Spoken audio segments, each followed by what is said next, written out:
Hello student, good morning. Today I will discussion about liver biopsy. जैसे कि liver biopsy का एक procedure है, इसके बारे में आपने थोड़ा बहुत सुना भी होगा और पढ़ा भी होगा। तो स्टार्ट करते हैं लीवर बायोप्सी क्या होती है लीवर बायोप्सी, ठीक है। तो फर्स्ट अपन स्टार्ट करते हैं लीवर बायोप्सी के कुछ मेन टॉपिक्स, मेन हेडिंग्स, जैसे कि फर्स्ट डेफिनेशन से स्टार्ट करेंगे, ठीक है। तो फर्स्ट हुआ डेफिनेशन।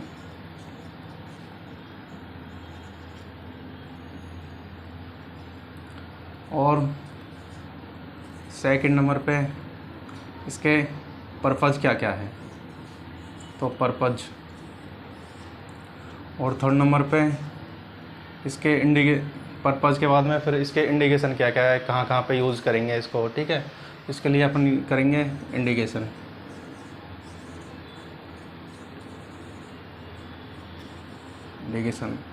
और इंडिकेशन के बाद में कॉन्ट्रा इंडिकेशन कहाँ कहाँ पे है, जैसे कि इसको मतलब कहाँ कहाँ पे यूज़ नहीं कर सकते, यूज़ का तो चल जाएगा पता, उसके बाद में इंडिकेशन को कॉन्ट्रा इंडिकेशन यूज़ कर, तो फिर Contra indication.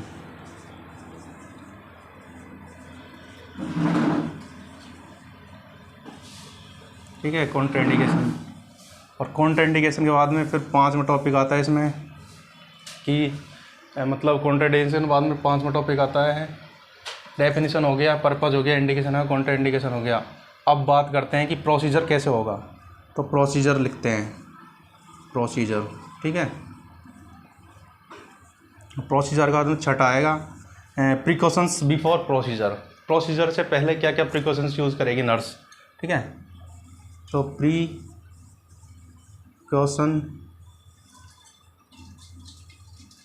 Before procedure, okay.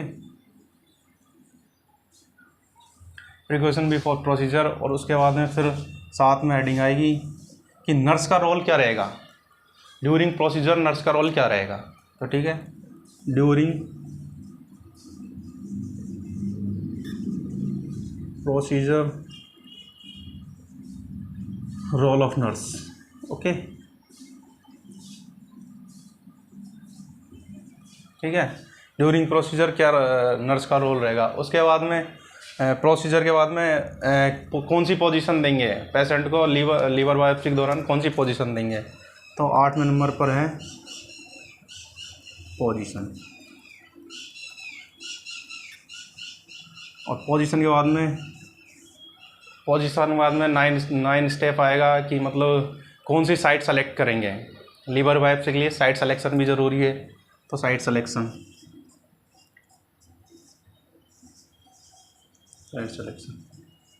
और साइट सिलेक्शन के बाद में 10th टॉपिक आएगा, इसके क्या क्या कॉम्प्लिकेशन होते हैं, कॉम्प्लिकेशंस, ठीक है। तो सबसे फर्स्ट डिस्कशन करेंगे डेफिनेशन के बारे में। डेफिनेशन के बाद में पर्पज़ क्या होते हैं इसके, पर्पज़ के बाद में आइडेंटिफिकेशन, इंडिकेशंस जो कहाँ कहाँ पे यूज़ होएगी। उसके बाद में कॉन्ट्रा इंडिकेशंस। उसके बाद में प्रोसीजर कैसे होएगा, और प्रोसीजर से पहले क्या क्या प्रिकॉशंस यूज़ करने पड़ेंगे नर्स को, और नर्स की रेस्पॉन्सिबिलिटी ड्यूरिंग प्रोसीजर क्या होगी, और position and site selection and complication. तो 1 बाय 1 डिस्कशन करते हैं। फर्स्ट है डेफिनेशन, ठीक है। फर्स्ट डेफिनेशन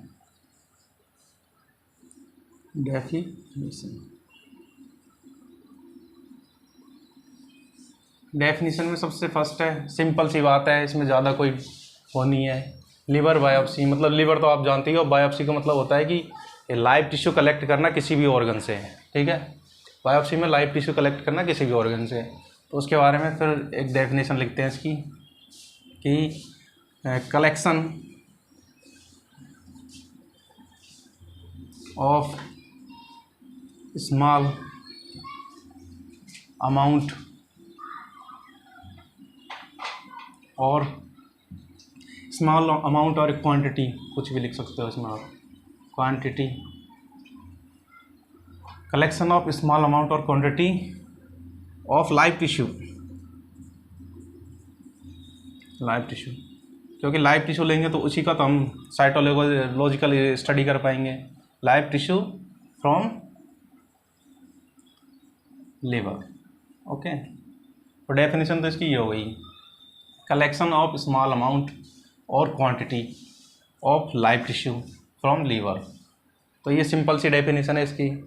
डेफिनेशन में कुछ ज़्यादा नहीं है कि मतलब कलेक्ट करना है एक small amount quality of live tissue from the liver. Okay, उसके बाद में फिर डेफिनेशन के बाद में आते हैं सेकंड टॉपिक, जैसे सेकंड स्टेप। डेफिनेशन तो नॉर्मल है, इसमें कोई दिक्कत नहीं है। और डेफिनेशन के बाद में सेकंड आते हैं हम purpose.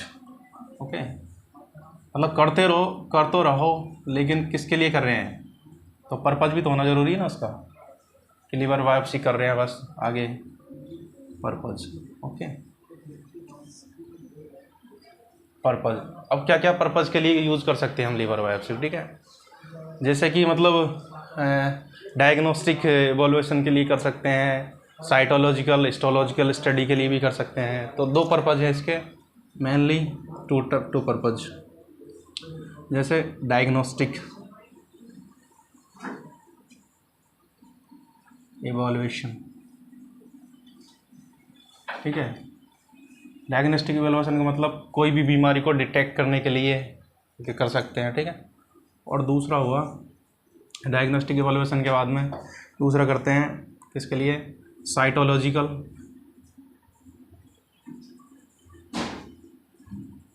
And histological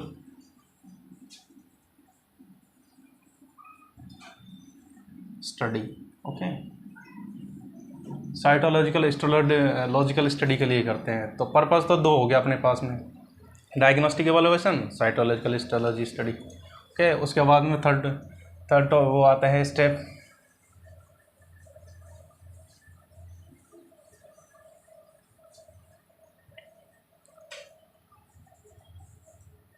indication.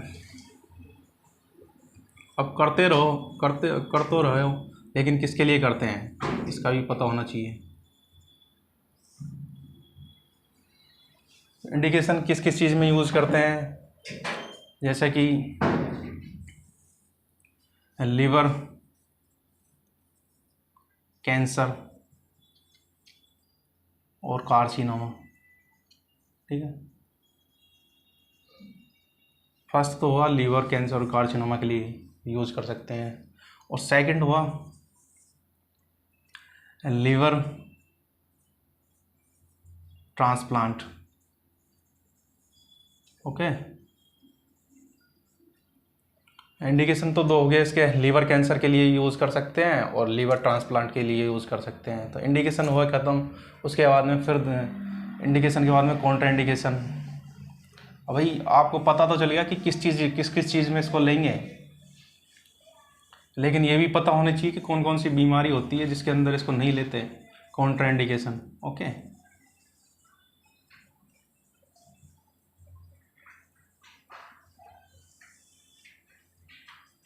Contra indication के बारे में बात करते हैं। कॉन्ट्रा इंडिकेशन का मतलब ये है किस किस चीज़ में आप लीवर बायोप्सी नहीं लोगे, ठीक है। तो बताते हैं कॉन्ट्रा इंडिकेशन क्या क्या होते हैं। फर्स्ट, कोई भी लीवर से रिलेटेड या फिर ब्लडिंग रिलेटेड कोई भी डिसऑर्डर हो तो उसमें नहीं लेते हैं। तो फर्स्ट हुआ ब्लडिंग डिसऑर्डर्स,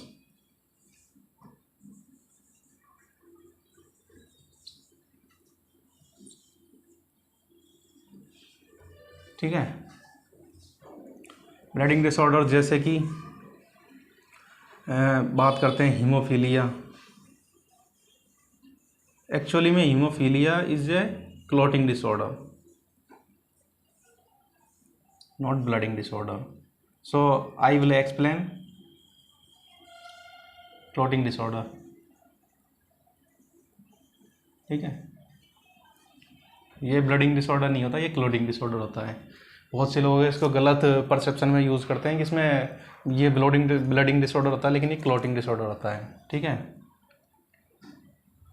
और थर्ड नंबर पे आते हैं एबनॉर्मल क्या, बीटी, ब्लडिंग टाइम एंड सीटी। अगर बीटी और सीटी एबनॉर्मल है फिर भी हम क्या लीवर बायोप्सी कलेक्ट नहीं करेंगे, ठीक है। और फोर्थ आता है थ्रोम्बोसाइटोपेनिया।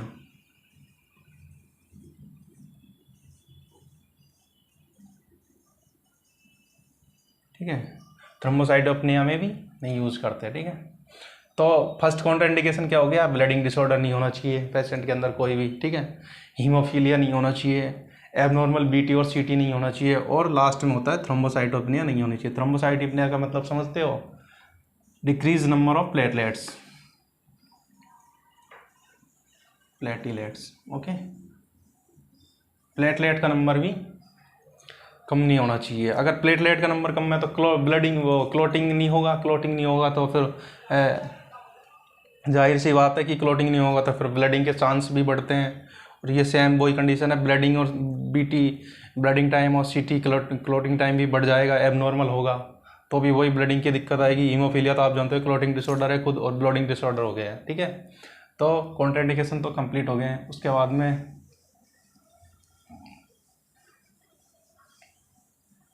हम कॉन्ट्राइंडिकेशन बाद में देखते हैं प्रोसीजर कैसे होगा, ठीक है। प्रोसीजर कैसे करते हैं, कौन कौन से टाइप का प्रोसीजर होता है, इसके बारे में डिस्कशन करेंगे। तो कोई सा भी टॉपिक वो स्टेप हो, हम प्रोसीजर लिखते हैं, ठीक है। Procedure, okay. अब प्रोसीजर होते हैं open liver biopsy and close liver biopsy. तो दो तरीके के प्रोसीजर होते हैं। तो फर्स्ट डिस्कशन करेंगे ओपन लीवर बायोप्सी।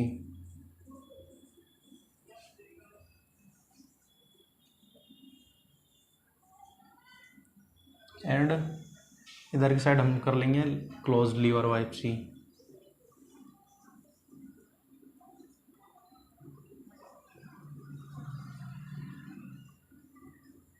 ठीक है। Open liver biopsy, close liver biopsy, two type की लीवर बायोप्सी होती हैं।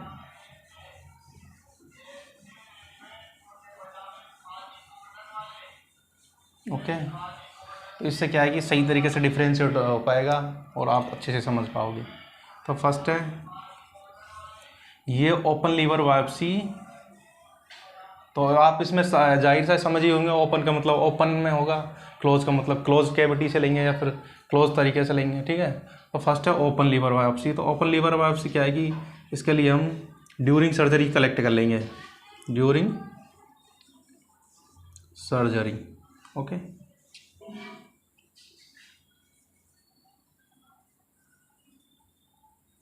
During surgery collection of sample.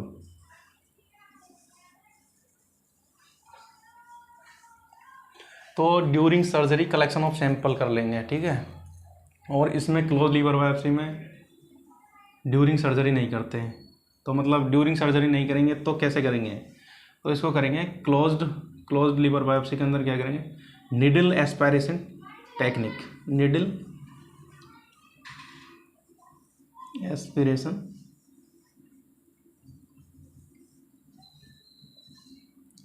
Technique.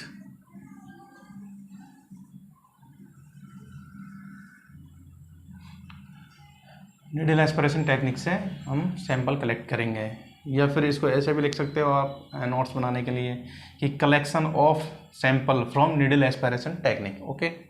और ये फर्स्ट पॉइंट हो गया इसका। इधर आते हैं फिर सेकंड पॉइंट पे। तो इसके लिए मतलब ड्यूरिंग सर्जरी क्या अनेस्थेसिया की ज़रूरत होगी, तो ओपन बायोप्सी के लिए तो अनेस्थेसिया की ज़रूरत होगी, और क्लोज्ड बायोप्सी के लिए अनेस्थेसिया की कोई ज़रूरत नहीं होगी, लोकल अनेस्थेसिया की। तो इन विच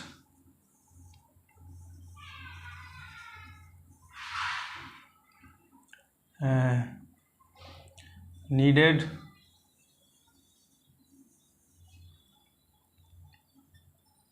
in which procedure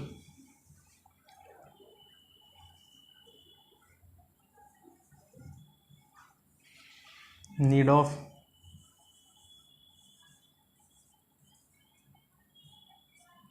local anesthesia। इस प्रोसीजर के दौरान लोकल एनेस्थेसिया की ज़रूरत होगी, क्योंकि ये सर्जरी है। तो इसके दौरान तो पेशेंट को पेन होगा, तो पेन से रिलीफ करने के लिए हमको प्रोसीजर में लोकल एनेस्थेसिया की ज़रूरत होगी। तो इधर से हम इधर आ जाते हैं क्लोज बायोप्सी में। तो इसके दौरान क्या हुआ कि नो नीड, क्योंकि इसमें निडल से एस्पिरेशन करके ले लेंगे तो इसमें कोई ज़रूरत नहीं होगी कि आपको मतलब no need of local anaesthesia. Okay, तो इसमें कोई भी ज़रूरत नहीं होगी लोकल अनेस्थेसिया की। और क्लोज लीवर बायोप्सी को एक और नाम से जानते हैं, third also known as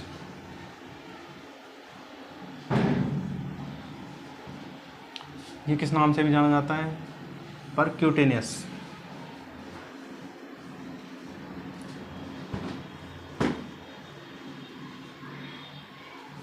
liver biopsy.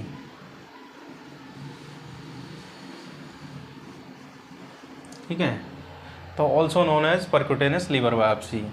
तो क्या क्या डिस्कशन किया है, ड्यूरिंग सर्जरी कलेक्शन करते हैं सैंपल को, in which procedure need of local anaesthesia.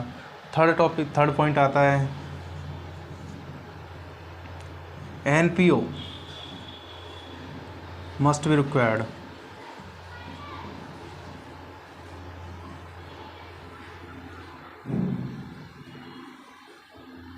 before procedure।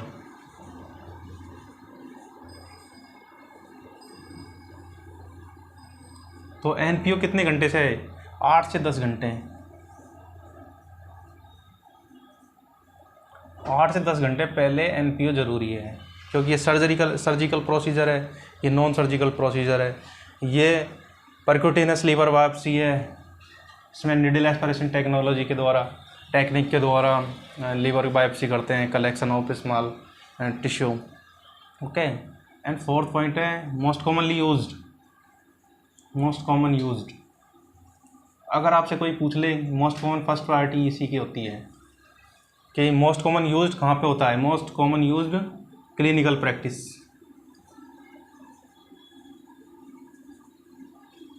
तो ये मोस्ट कॉमन यूज होता है कहाँ पे, क्लिनिकल प्रैक्टिस में। तो प्रोसीजर के बारे में आपको समझ में आया कि open liver biopsy, close liver biopsy, during surgery of collection of sample, और यहाँ पे सर्जरी के दौरान ही निडल एस्पिरेशन टेक्निक के द्वारा कलेक्शन करते हैं। ठीक है, needle aspiration technology collection of sample. ठीक है, in which procedure need of local anaesthesia, मतलब इस प्रोसीजर के दौरान आपको लोकल एनेस्थेसिया की ज़रूरत होगी, लेकिन क्लोज लीवर बायोप्सी को आपको लोकल एनेस्थेसिया की कोई ज़रूरत नहीं होगी। Also known as percutaneous liver biopsy, मतलब जो भी लेयर ऑफ स्किन के दिन नीचे से ली जाती है जो भी चीज़ें परक्यूटेनियस होगी, क्यूटेनियस यानी स्किन, और पर यानी नीचे, लीवर बायोप्सी टेक्निक का मोस्ट कॉमन क्लिनिकल प्रैक्टिस में यही यूज होगी, क्योंकि ये इजी वे में कलेक्ट कर सकते हो आप लीवर बायोप्सी। ओके, तो प्रोसीजर के बाद में अब नेक्स्ट टॉपिक हम स्टार्ट करेंगे, या नेक्स्ट स्टेप स्टार्ट करेंगे इसकी प्रोसीजर की। तो वो है क्या क्या सावधानियां बरतनी पड़ेगी बिफोर प्रोसीजर। नर्स को क्या क्या चीज़ों पर विशेष ध्यान रखना पड़ेगा बिफोर प्रोसीजर। ओके, क्योंकि अभी आपने पढ़ा है इंडिकेशन और कॉन्ट्राइंडिकेशन, तो दोनों में मतलब कौन सी जगह तो हम सैंपल ले सकते हैं, कौन सी जगह नहीं ले सकते, तो इससे पहले भी नर्स को कुछ ध्यान रखना होगा। ठीक है, तो स्टेप आती है precautions.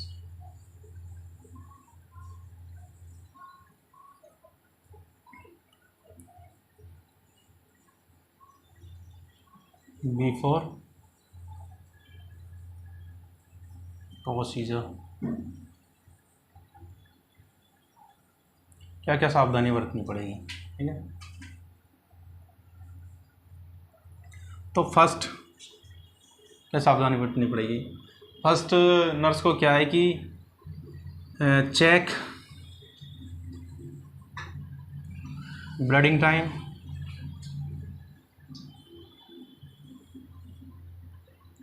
Clotting time and level of platelets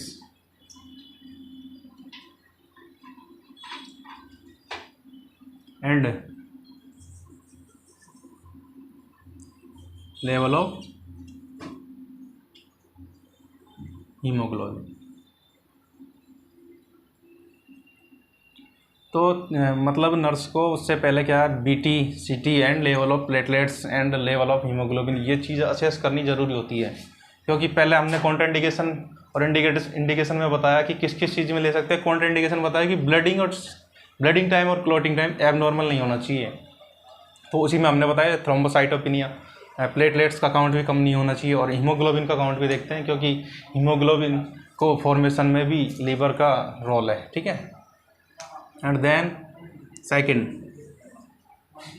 मतलब क्या है कि जैसे ब्लडिंग का खतरा होता है प्रोसीजर के दौरान, क्योंकि लीवर इज हाईली मस्कुलराइज्ड ऑर्गन, इसके अंदर डबल सप्लाई होती है ब्लड की। ओके, तो फर्स्ट तो लिख लिया check BT and CT and level of platelets and level of haemoglobin.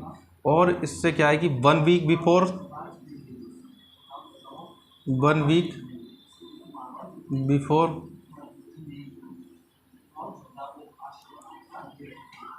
Surgery या बायोप्सी,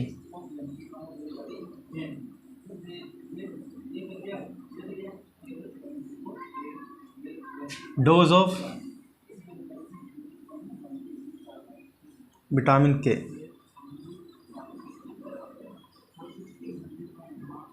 जिससे क्या है कि ब्लडिंग के खतरे कम हो। विटामिन के क्लोटिंग फैक्टर है, आप जानते ही हो, क्लोटिंग में काम आता है। नॉट क्लोटिंग फैक्टर, ये क्लोटिंग में काम आता है। ठीक है। तो प्रिकॉशंस तो ये चीज़ यूज़ करनी पड़ेगी नर्स को, check BT CT and precautions before procedure, BT CT and level of platelet and level of haemoglobin. 1 week before surgery biopsy dose, 1 week before surgery और बायोप्सी। तो सर्जरी आप क्योंकि सर्जरी के माध्यम से भी लिख सकते हो, इसलिए मैंने लिख दिया यहाँ पे। और बायोप्सी मतलब बायोप्सी तो ही है, इसी बायोप्सी टॉपिक चल रहा है। तो डोज विटामिन के का देना ज़रूरी है। ठीक है। 1 week before surgery dose of vitamin K should be given.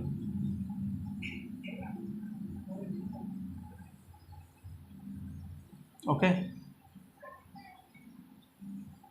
ठीक है। तो हम क्या क्या डिस्कशन कर चुके हैं, डेफिनेशन के बारे में डिस्कशन कर चुके हैं, पर्पस के बारे में डिस्कशन कर चुके हैं, इंडिकेशन के बारे में डिस्कशन कर चुके हैं, कॉन्ट्रा इंडिकेशन के बारे में डिस्कशन कर चुके हैं, प्रोसीजर के बारे में भी डिस्कशन कर चुके हैं, और प्रिकॉशंस बिफोर प्रोसीजर भी डिस्कशन कर सके हैं। तो फिर आगे बढ़ते हैं, इसी कड़ी में हम स्टार्ट करेंगे फिर दोबारा।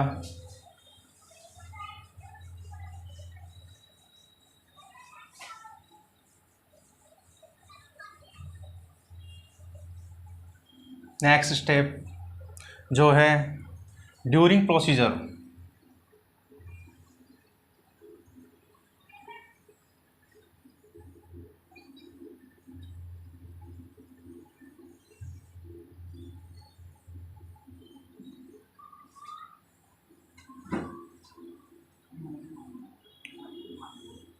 During procedure role of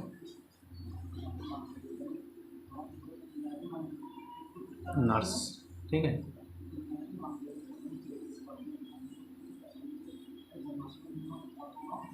procedure के दौरान नर्स का क्या रोल रहेगा। ओके, तो फर्स्ट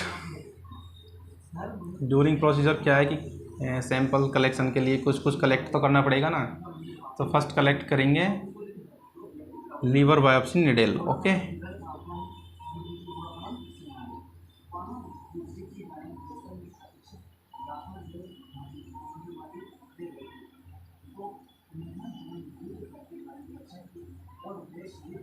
ठीक है। क्योंकि लीवर बायोप्सी करें तो लीवर बायोप्सी के लिए बायोप्सी निडल की ज़रूरत होगी। ठीक है, स्वाभाविक सी बात है। तो इसका लीवर बायोप्सी निडल का गोज क्या होगा, 16 गोज।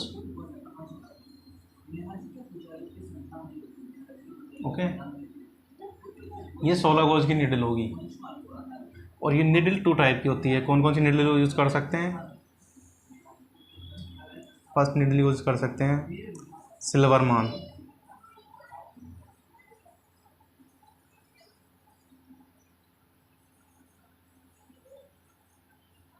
इसकी फ़ोटो आप नेट पे सर्च कर सकते हो। और दूसरी होती है मैगनी निडल। ठीक है, 2 टाइप की निडल आप यूज़ कर सकते हो, सिल्वरमान निडल एंड मैगनीज नीडल। ओके, देयर निडल तो कलेक्ट कर लिया आपने।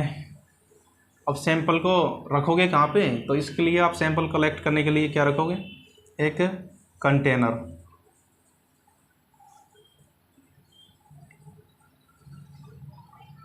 और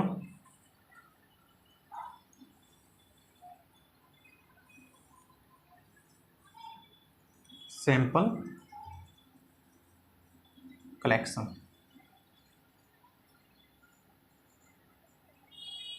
ओके, कंटेनर कौन सा होना चाहिए? Sterile container. ठीक है, लीवर बायोप्सी के लिए निडल यूज़ कर लिया हमने, सिल्वरमान निडल, मैग्नीज निडल। और कंटेनर करते हैं सैंपल कलेक्शन के लिए, स्टेराइल कंटेनर यूज़ करते हैं। ओके, नेक्स्ट थर्ड, अब जैसे कि सैंपल कलेक्ट कर लिया तो प्रिजर्वेटिव भी ज़रूरी है उसके लिए, क्योंकि कहाँ पे प्रिजर्व करेंगे सैंपल को? ये तो नहीं कि डायरेक्ट कंटेनर में ही डाल दो। कंटेनर में डालने से क्या है कि सैंपल के मतलब डिफरेंसेस आते हैं कल्चर के, जो भी आप टेस्ट करोगे उसके डायग्नोस्टिक एवलुएशन में। तो स्टार्ट कर वो देखते हैं। फॉर्मेलिन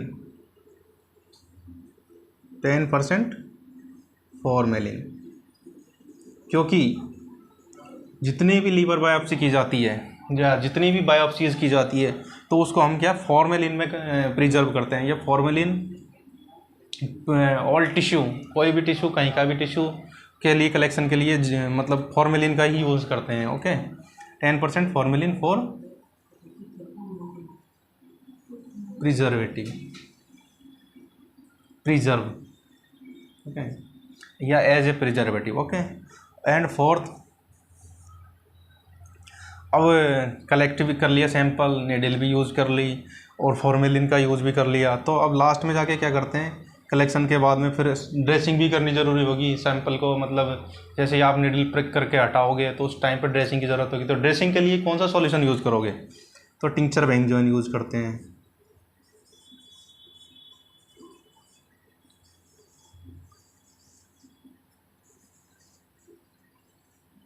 सॉल्यूशन यूज, ठीक है। तो ड्यूरिंग प्रोसीजर क्या क्या हो गया? लीवर बायोप्सी 16 गोज नीडल होती है, सिल्वरमान मैग्नीज नीडल होती है। कंटेनर फॉर सैंपल कलेक्शन के लिए स्टेराइल कंटेनर यूज़ करते हैं। 10% फॉर्मेलिन फॉर प्रिजर्व के लिए यूज़ करेंगे। टिंक्चर बेंजोइन सॉल्यूशन यूज करेंगे। ओके, उसके बाद में हम नेक्स्ट इसी स्टेप को आगे नेक्स्ट स्टेप यूज़ करेंगे। अब हमने लीवर बायोप्सी नीडल भी यूज़ कर ली, कंटेनर भी यूज़ कर लिया। उसके बाद में पेशेंट को पोजीशन कौन सी देंगे? ठीक है, तो पोजीशन के बारे में भी पढ़ लेते हैं। During procedure role of nurse, ये तो हमने पढ़ ही ली। तो नर्स का रोल भी हो गया। अब बात करते हैं कि कौन सी पोजीशन देते हैं। ठीक है, क्योंकि पोजीशन भी ज़रूरी है प्रोसीजर के दौरान। तो आपको मैं एक डायग्राम बना के बताता हूँ। ठीक है, जैसे कि मान लो पेशेंट को लेटा दिया सुपाइन। ओके, सुपाइन लेटा दिया। ओके,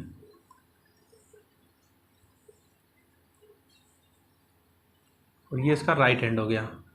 जैसे पेशेंट लेटेगा राइट हैंड हो गया, तो राइट हैंड को तो रखेंगे कहाँ पे? हेड के नीचे।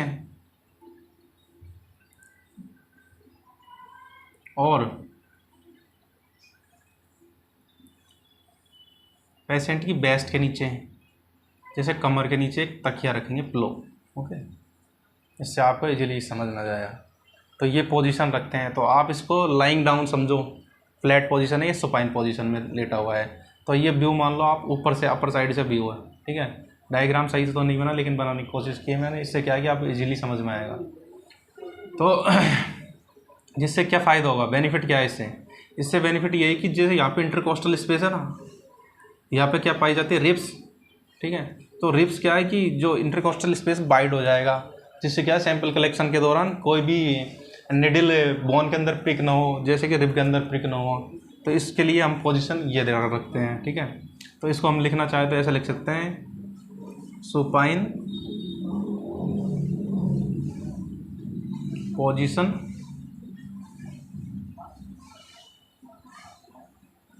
सुपाइन पोजीशन हो गया विद राइट हैंड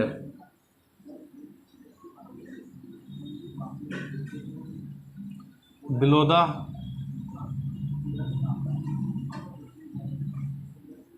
कहाँ पे, हेड, ओके।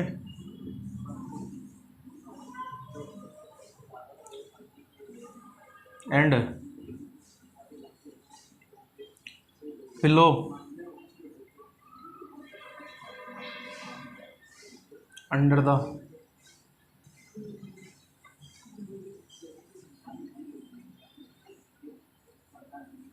बेस्ट और एक, ठीक है। ये पोजीशन यूज करते हैं during liver biopsy, okay. Supine position with right hand below the head, जैसे कि पेशेंट ने रख रखा है, ओके। उसके बाद में क्या करते हैं, पोजीशन होगी, तो इसका हम जैसे कि अभी बेनिफिट भी बताया था, इसका रेशनल या फिर रेशनल देख लो या बेनिफिट कुछ भी समझो, ओके। क्योंकि intercostal space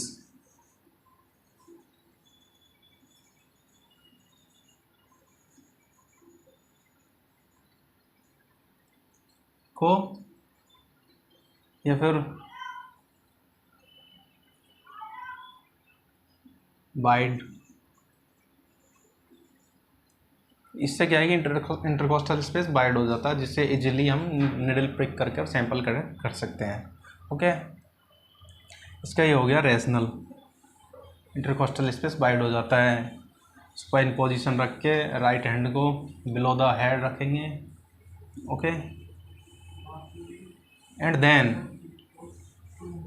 next side selection, अब पोजीशन में भी रख दिया पेशेंट को, अब साइड कौन सी सेलेक्ट करेंगे, साइड भी सिलेक्शन भी ज़रूरी है कि कहीं पे भी आए और लीवर की जगह किसी और ऑर्गन से आप बायोप्सी कलेक्ट करके स्टडी कर रहे हो, तो साइड सिलेक्शन,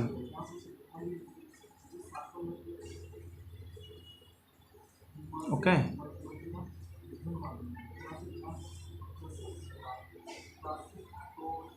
साइड सिलेक्शन में हम कहाँ पे यूज़ करते हैं, जैसे कि मान लो साइड सिलेक्शन के लिए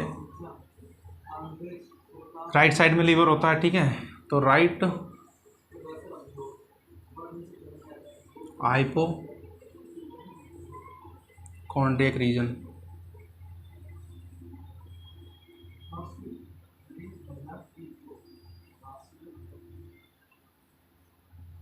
राइट साइड हाइपोकॉन्ड्रियक रीजन, ठीक है।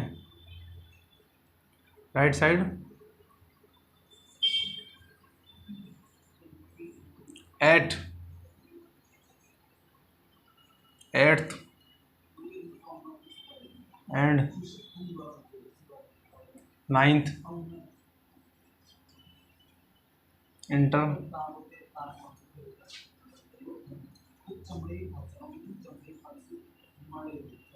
इंटरकोस्टल स्पेस, ठीक है। Right hypochondriac region, right side में right hypochondriac region, right sided, okay. At 8th and 9th intercostal space, ठीक है। तो ये सामने से करते हैं एंटीरियरली, ओके। तो उसके बाद में जैसे मैं आपको रीजन्स के बारे में बताऊं, रीजन्स के बारे में आप सोच रहे हो कि हाइपोकॉन्ड्रियक रीजन कौन सा होता है, तो आप जानते ही हो 9 रीजन होते हैं, तो उनमें से राइट हाइपोकॉन्ड्रियक ये हो गया, तो यहीं पे लीवर सिचुएटेड होता है, okay.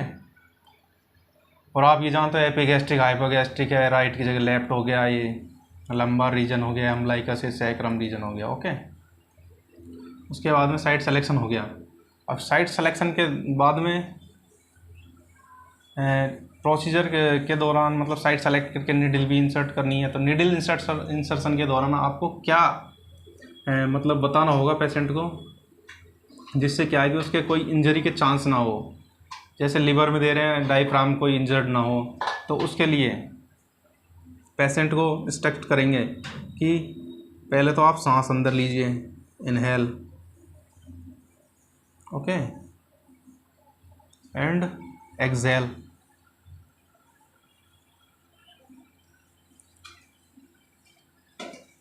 Inhale, exhale and hold breathe.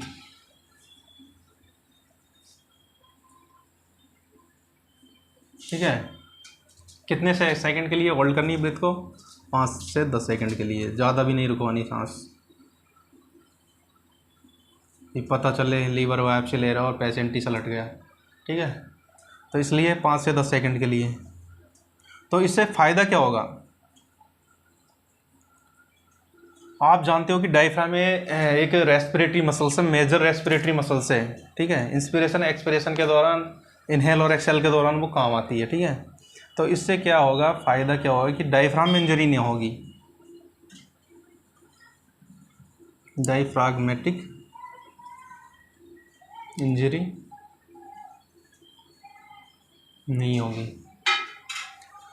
तो आप समझ ही चुके हो कि जैसे ही पेशेंट इनहेल करेगा तो डायफ्राम डाउनवर्ड जाएगा। ठीक है, डाउनवर्ड जाएगा, फिर उसके बाद में अगर वो इनहेल में ही रहा तो डाउनवर्ड गया, तो जैसे ही निडल हम इंसर्ट करेंगे लीवर बायोप्सी के लिए तो वो प्रिक होने के चांस बढ़ेंगे। इसलिए हमने क्या किया, इनहेल करवाया, एक्सहेल करवाया और होल्ड द ब्रीथ करवाया। ठीक है, जिससे क्या है कि एक्सहेल करने से क्या है कि डायफ्राम अब बढ़ चला जाएगा, अब बढ़ जाने से क्या है खतरा कम हो जाए किसका, डायफ्रागमेटिक इंजरी का। और होल्ड ब्रीथ 5 से 10 सेकंड के लिए, इस दौरान ही हम क्या है लीवर बायोप्सी कलेक्ट कर लेंगे। Okay, inhale, exhale and hold, इसके बारे में आपको बता दिया, डायफ्रागमेटिक इंजरी ना हो। तो इसमें क्या है कि जैसे क्वेश्चन बन गया, क्वेश्चन क्या बना, जैसे मान लो क्वेश्चन है कि मतलब during procedure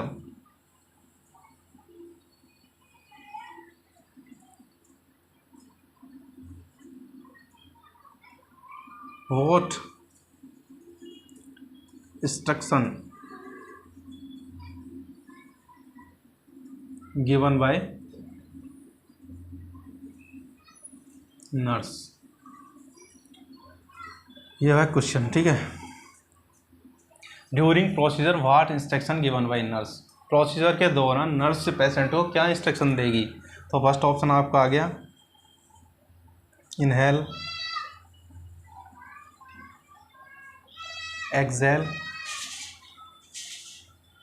and hold breath. ठीक है, और दूसरा आ गया एक्सहेल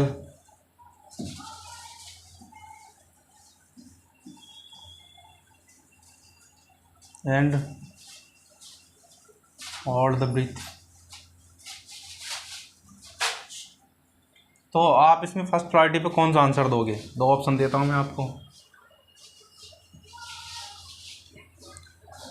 तो इसमें आपको inhale and exhale and hold on breath, इसको फर्स्ट प्रायोरिटी पर रखना ऑलवेज। ठीक है, और सेकंड प्रायोरिटी पर आपको क्या रखना है, सेकंड प्रायोरिटी पर आपको रखना है एक्सहेल, होल्ड एंड ब्रीथ। तो दोनों ही सही आंसर है इसके। ठीक है, उसके बाद में साइट सिलेक्शन हो गया। अब साइट सिलेक्शन के बाद में आपने इंस्ट्रक्शन भी दे दिए पेशेंट को, इंस्ट्रक्शन भी दे दिया, मतलब आपने सैंपल कलेक्ट तो कर ही लिया।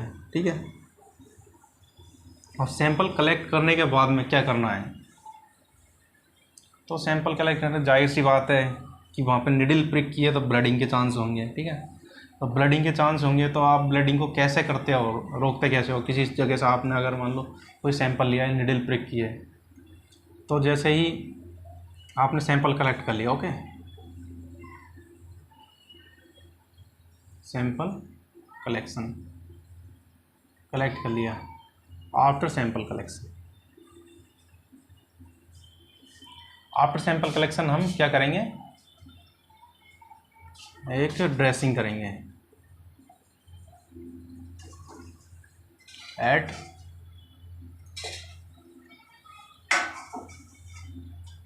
Puncture site.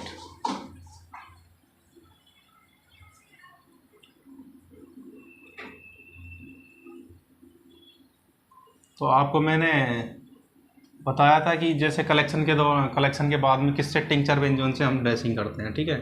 तो एक ड्रेसिंग करेंगे, और ड्रेसिंग का फ़ायदा क्या है, क्यों करते हैं ड्रेसिंग? टू प्रिवेंट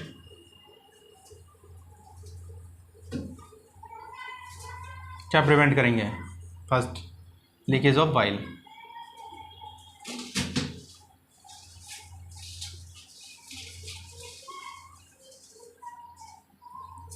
क्या करेंगे? To prevent leakage of bile. Okay, first तो ये हो गया। और दूसरा, to prevent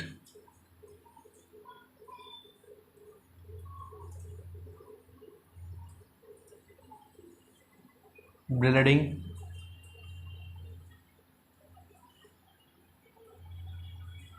from puncture site.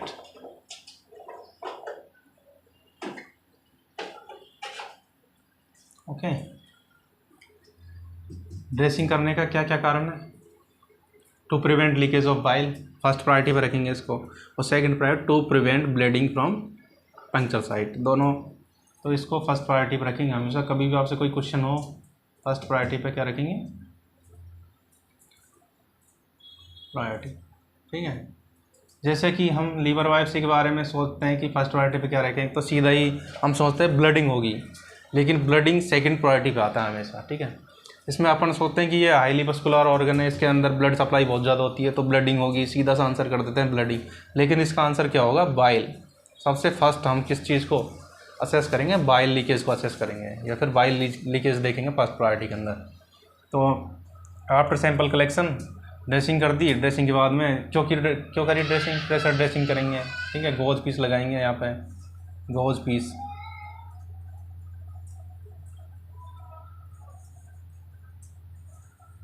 और आपको मैंने पहले बताया था किससे ड्रेसिंग करेंगे? टिंचर बेंजोइन से ड्रेसिंग करेंगे, ठीक है। उसके बाद में आती है साइट सिलेक्शन। सारा काम कंप्लीट हो गया, सैंपल भी आपने कलेक्ट कर लिया, तो लास्ट में जाके आप कॉम्प्लिकेशंस के बारे में भी कुछ पढ़ लेते हैं।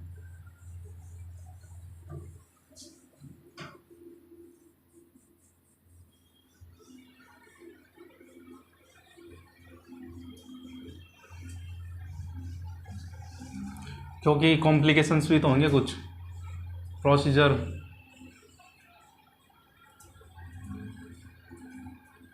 अब कॉम्प्लिकेशन के बारे में आपको पता नहीं है, बाद में फिर पेशेंट कह रहा है कि ये प्रॉब्लम हो रही है, तो आपको कॉम्प्लिकेशन के बारे में भी पढ़ना ज़रूरी है, ठीक है।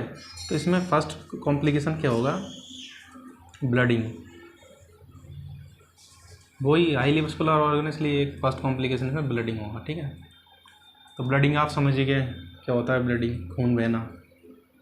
दूसरा, ब्लडिंग के बाद में आता है क्या होगा? न्यूमोथोरेक्स। अब ये न्यूमोथोरेक्स क्या है? तो न्यूमोथोरेक्स के बारे में समझो। न्यूमोथोरेक्स क्या होता है कि लंग्स की प्लूरल कैविटी, लंग्स के आउटर कैविटी होती है एक,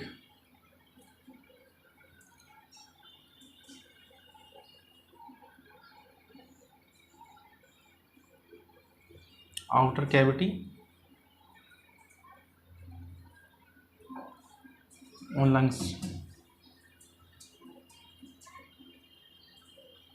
तो उसको क्या प्लूरल कैविटी बोलते हैं। जैसे लंग्स है ये,